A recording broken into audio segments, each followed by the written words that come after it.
திருநெல்வேலியில் லண்டனில் இருக்கிற மாதிரி ஒரு பாலமா? ஆச்சரியமாக இருக்குல்ல. வாங்க அந்த கதையை பார்க்கலாம். திருநெல்வேலியில் முன்னொரு காலத்தில் ரெட்டை நகரங்கள்னு சொல்லக்கூடிய திருநெல்வேலி பாளையங்கோட்டையை தாமிரபரணி ஆறு பிரிச்சுட்டு இருந்தது. தாமிரபரணி ஆறு தான் தமிழ்நாட்டில் தொடங்கி தமிழ்நாட்டில் முடியக்கூடிய ஆறு. இந்த ஆறை வற்றாத நதின்னு சொல்லுவாங்க. அதாவது வருஷத்தில் எல்லா நாளும் தண்ணி இருந்துக்கிட்டே இருக்கும். இந்த ஆறு இந்த ரெட்டை நகரங்களை பிரித்து ஓடிட்டு இருந்தது. அதனால மக்கள்லாம் ரொம்ப கஷ்டப்பட்டுட்டு இருந்தாங்க. திருநெல்வேலியிலேருந்து பாளையங்கோட்டைக்கு போகணும் அப்படின்னா பரிசல்னு சொல்லுவாங்க இல்லையா, அதில் தான் போகணும். அதுக்கு நிறைய தள்ளுமுள்ளு சண்டையெல்லாம் நடக்கும்.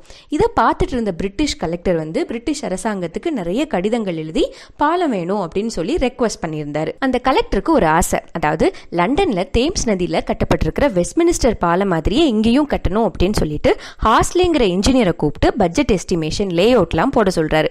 பட்ஜெட்ல 50,000 சொன்னோன்னே இவ்வளோ பணத்தை அரசாங்கம் தராதேன்னு சொல்லிட்டு தான்சன் கலெக்டர் யோசிச்சுட்டு இருந்தாரு.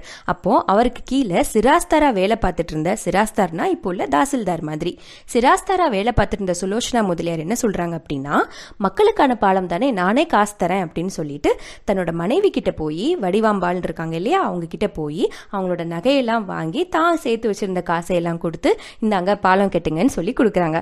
அவர் கொடுத்த அந்த 50,000 வச்சுதான் 1840 ஸ்டார்ட் பண்ண ஒர்க் 3 வருஷமா நடந்து 1843 அந்த பாலத்தை திறக்கிறாங்க.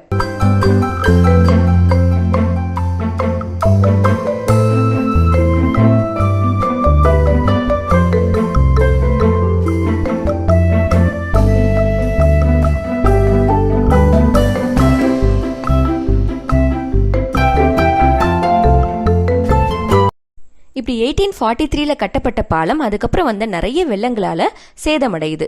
அதை சீரமைக்கிற விதமா 1966 திரும்பவும் ரீகன்ஸ்ட்ரக்ட் பண்றாங்க. அதாவது சேதமடைஞ்ச பகுதியெல்லாம் திரும்ப சரி செய்யறாங்க. அப்படி சரி செஞ்ச பாலத்தை 1967 பக்தவசலம் திரும்பவும் தொடர்ந்து வைக்கிறாரு.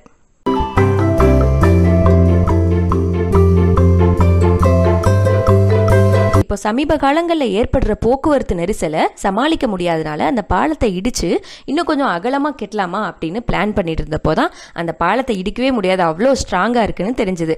அதனால என்ன பண்ணாங்க அப்படின்னா, அந்த பாலத்துக்கு பக்கத்திலேயே 18 கோடி மதிப்பிலான இன்னொரு பாலம் கட்டியிருக்காங்க.